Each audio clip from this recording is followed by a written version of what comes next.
দেখুন, বদলিটা আমরা তো আমাদের চাকরি বদলির চাকরি, ট্রান্সফারেবল সার্ভিস। সুতরাং বদলি হতে কোনো সমস্যা নেই, যদি সেটা নিয়ম মেনে হয়।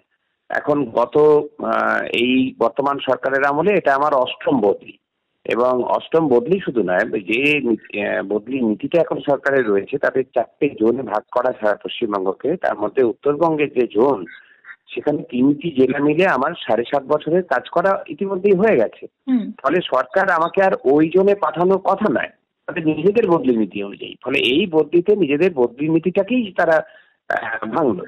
দ্বিতীয়ত যেটা হচ্ছে যে, যখন শাসক ঘনিষ্ঠ চিকিৎসক যারা, তারা বছরের পর বছর তাদের কনভেনিয়েন্সে, স্বাস্থ্য ভবনে বলুন, কলকাতার হাসপাতালগুলোতে বলুন, বছরের পর বছর 15 বছর 16 বছর একই জায়গাতে আছে, এমনকি হচ্ছে একই জেলাতে তারা প্রমোশন পাচ্ছে।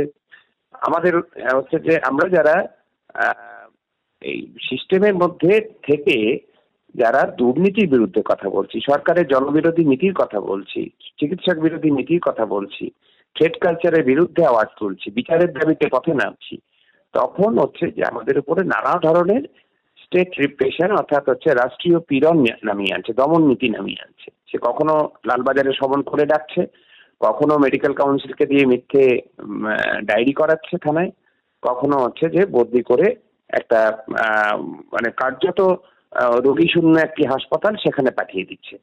তো এটা তারই অঙ্গ, শুধু আমাকে করছে এরকম ব্যক্তি সুবর্ণ গোস্বামী বলে বিষয় নয়। এটা সামগ্রিক প্রতিবাদী জনতা, যারা নাগরিক সমাজের লোক হোক, চিকিৎসক সমাজ হোক, যারাই বিরুদ্ধে কথা বলছে, দুর্নীতির বিরুদ্ধে মুখ খুলছে, তাদের প্রত্যেকের বিরুদ্ধেই একই রকমের হচ্ছে যে তারা প্রতিহিংসা চরিতার্থ করছে।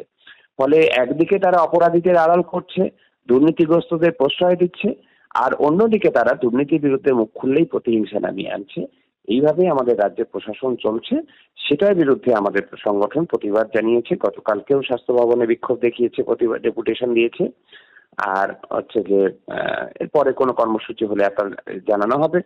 আমি সেই জন্য আমার এই বদলিটাকে আমি পার্সোনালি যেভাবে দেখছি, যে আমরা যে ভূমিকা পালন করেছি, যে লড়াইয়ের সামনের সারিতে থেকে শিব দ্বারা সোজা করে মাথা উঁচু করে যে কথা বলেছি, চোখে চোখ রেখে কথা বলেছি, তার স্বীকৃতি এবং পুরস্কার এই বদলি। সুতরাং সেদিক দিয়ে আমার কোনো আক্ষেপ নেই। তবে যদি কেউ মনে করে থাকেন যে বদলি করে আমাদের কণ্ঠরোধ করবেন, সেটা অত্যন্ত ভুল করছেন। বর্ধমানেই থাকি বা দার্জিলিংয়েই থাকি, দুর্নীতির বিরুদ্ধে সমানভাবে সরব হব, অবিচার দেখলে একইভাবে পথে নামবো।